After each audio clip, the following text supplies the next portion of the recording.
We got Gene Matsumoto returning to fight against Miles Johns this weekend for the UFC Fight Night at the Apex in Las Vegas, which is between Dolidze and Anthony Hernandez. Miles Johns is pretty mid if we're being real. He had his most recent fight against Andre Lima, and that loss is not aging well because Andre Lima showed some Michael Chandler level fight IQ in his last fight against Peyton Talbot. Because he was scared of the striking of Talbot and even got out-grappled. Miles Johns was not able to really do anything to Andre Lima, and it really exposed just how limited his skill set is overall. Gene Matsumoto is also a much younger fighter and had a razor-close fight with Rob Font, who has been a staple of the rankings for a long time. I also thought that Matsumoto took the first 2 rounds before gassing in the 3rd round, which is fine because he took the fight on short notice after Dominic Cruz pulled out and retired. I think Gene Matsumoto is going to show levels in this fight, and the betting odds also reflect this, with Gene being like a 3-1 favorite. He doesn't have great finishing ability, though, so I think my final prediction for this fight is going to be Gene Matsumoto to win this fight by decision. We got C-Rod taking on Andre Fili, and this fight is taking place in the featherweight division. Christian Rodriguez is one of those tweens who is a little bit lost between the 135 and 145-pound divisions. He is too big and struggles to make the 135-pound division, and he is also a little small for featherweight. C-Rod is mostly known for beating these up-and-coming prospects when they have a lot of hype, like Raul Rosas Jr., Austin Boshi, or Isaac Dulgarian. Rodriguez is also low-key a bag seller because the last 2 times he was a favorite in his fights, he lost both of them. I think that Andre Fili is also on the tail end of his career because he has had lots of fights, and he has been a 50-50 fighter in his career. He showed bad fight IQ in his last fight when he shot for a takedown and got caught in a guillotine and could not get out. Funny enough, Malcaz Costa is both of their most recent opponents, and C-Rod had a razor-close fight while Andre Fili got submitted. I think that my final prediction for this fight is for C-Rod to win by decision. He is the younger guy and has more left in the tank, and he is a lot hungrier at this point in his career.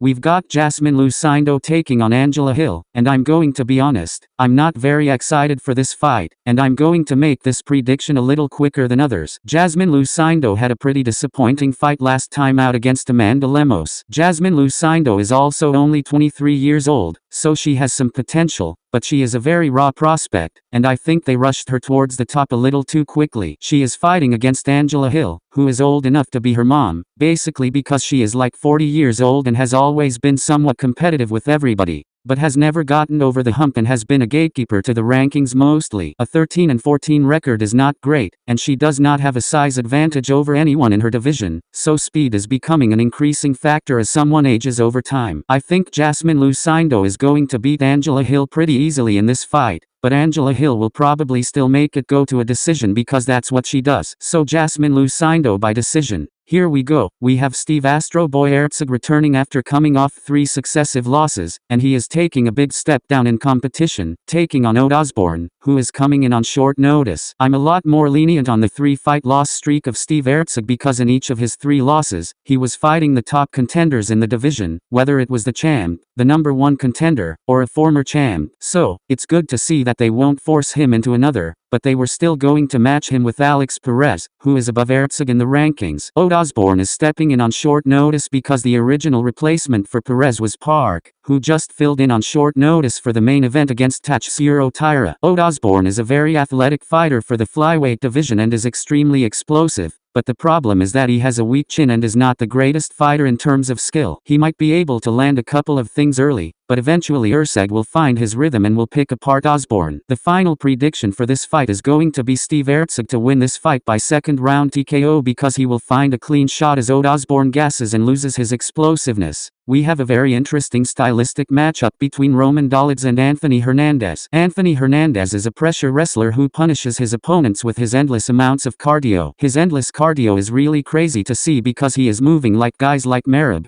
but Merab is 135 pounds, and Anthony Hernandez is doing this in the 3rd highest weight class in the UFC. His gas tank is a weapon when he continues to overwhelm Michel Pereira in their fight in the main event against each other. The best chance to damage Hernandez is to get him with one shot or finish him early, but I think that Roman Dolidze has the best counterstyle to Anthony Hernandez. Whenever Hernandez thinks his stand-up is not working, he automatically shoots for a takedown, and since he has such cardio, he does not have to worry about getting tired or reversed because his opponent is likely gassed. The reason why it's so interesting is that Roman Dolidze is a BJJ god in comparison to other fighters inside the UFC. He has such great BJJ, but the problem is that his takedowns are very poor, so he doesn't get a chance to show it off. But the times we have seen him hit the ground, he always manages to get the upper hand, which leads to a finish or a more dominant position. An example to show this is when Hermansson took down Roman, but Roman reversed it using a calf slicer and finished the fight off. I'm going against the general public and against the bettors, and I'm picking Roman Dolidze to win this fight by second round submission.